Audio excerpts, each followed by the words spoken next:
Hi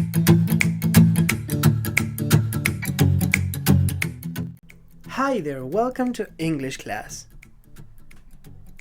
In lesson 3, we studied global issues.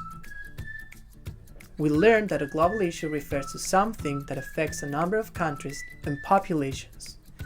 It is an issue that impacts upon or is important to the global community. Today, we are going to learn about global crisis. So please write the name of the lesson, which is Facing a Global Crisis. Today's date is June 12th.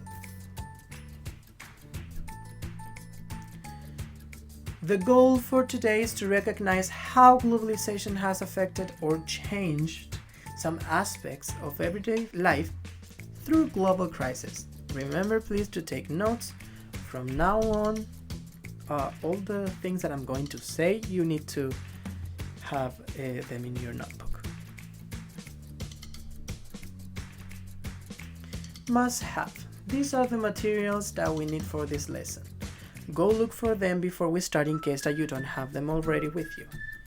We're going to use the Google Drive folder where you can find the instructions for today's class, your notebook, and your dictionary. Remember that if you don't have a dictionary, you can find one online or download an app that works as a dictionary, because the translator is not allowed. I have seen a lot of homeworks that I check, and they have translator things, like mistakes that the translator make, not people. Because remember that the translator is artificial intelligence. So let's start. Here we have two concepts. We have global issue and global crisis.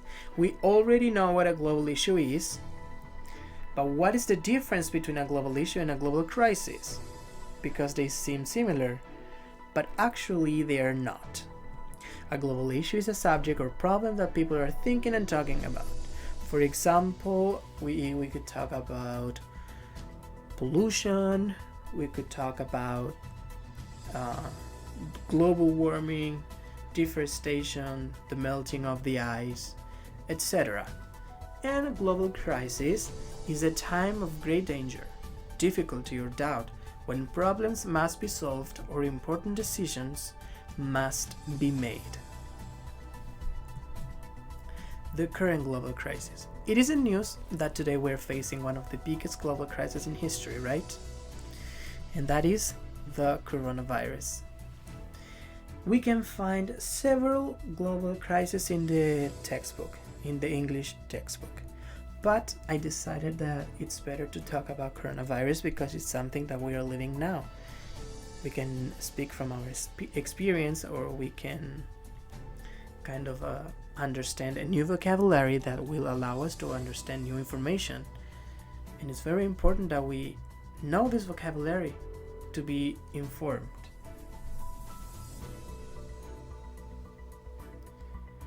As you may know, it started in December 2019 with a number of pneumonia cases in Wuhan, China.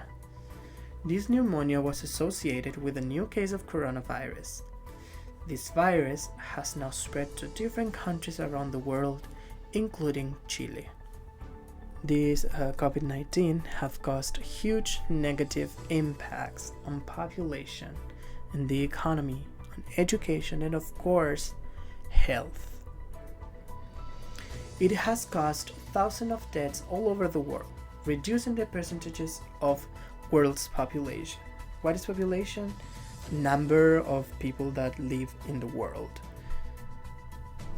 Impact on economy. During the lockdown period or quarantine, economy has fallen down badly. Many people have either lost their jobs or they are not getting their salaries. So it has been very, very difficult for everyone, either for developing countries and for developed countries. Impact on education. Schools and universities have closed their doors and now students have to take online lessons. And impact on health. In some regions of the world, hospitals and medical centers have either collapsed or ran out of supplies. So this is a problem for many countries right now, where they don't have medical supplies for people in need. Can we relate coronavirus to globalization? Because that's the name of the unit, right? This unit is called Globalization and Communication. So how can we relate the coronavirus to globalization? Of course we can make a connection, because earlier in this unit we discussed that one of the negative effects of globalization was that it maximizes the spread of diseases. Do you remember?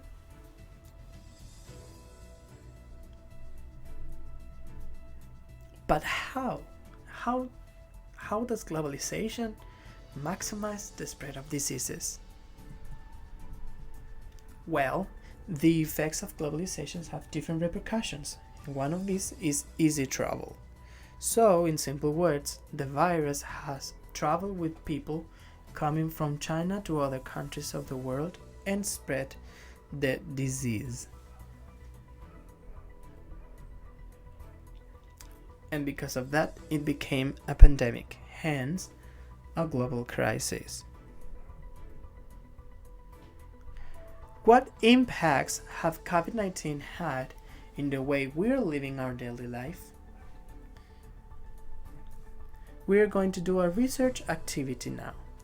You can use the information that you know, your experience, or go online and look for some sources of information. How we are going to do this activity? You're going to go to bookwidgets.com/play and enter the following code to complete today's activity. I think this class was shorter than the previous ones, but I just wanted to tell you about something that you probably already knew, but in a different language, so you can get more vocabulary about it. And I think it's such an important topic to know about in English, because most of the news come in English.